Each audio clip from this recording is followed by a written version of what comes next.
The Wikileaks founder Julian Assange has made his first public address since he was released from prison. Assange was attending a hearing at the Human Rights Committee of the Council of Europe in France. Assange said he was still exhausted and recovering from years in jail. He spent most of the last 14 years either in the Ecuadorean embassy in London to avoid arrest or locked up at the UK's Belmarsh Prison, where he fought extradition to the US. In 2010, legal action against Assange started after hundreds of thousands of leaked documents about the Afghanistan and Iraq wars were published. Assange was released under a plea bargain in June. Let's take a listen to what he said a little earlier.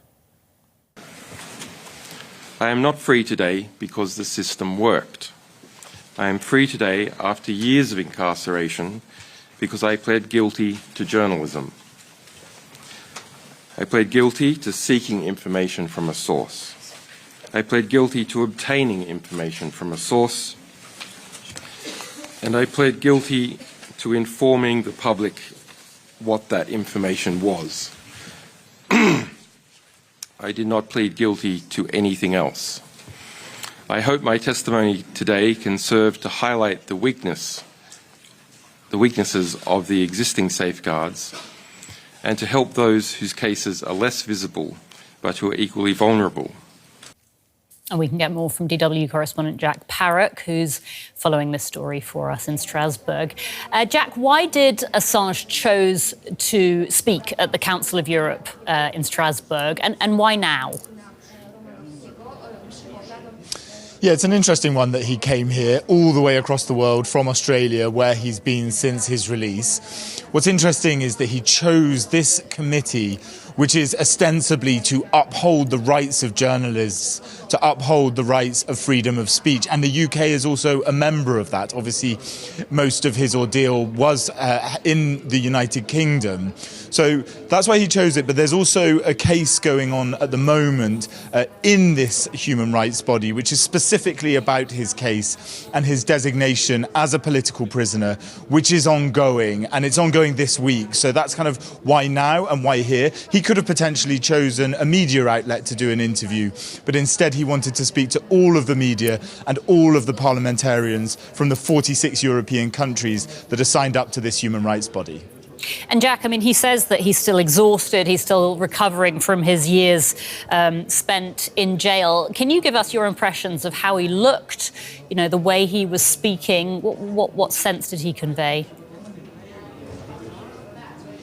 Yeah, there was a lot of questions about what type of Julian Assange we would have here. He's obviously his arrest and all he went through, he was a very bombastic, outspoken character.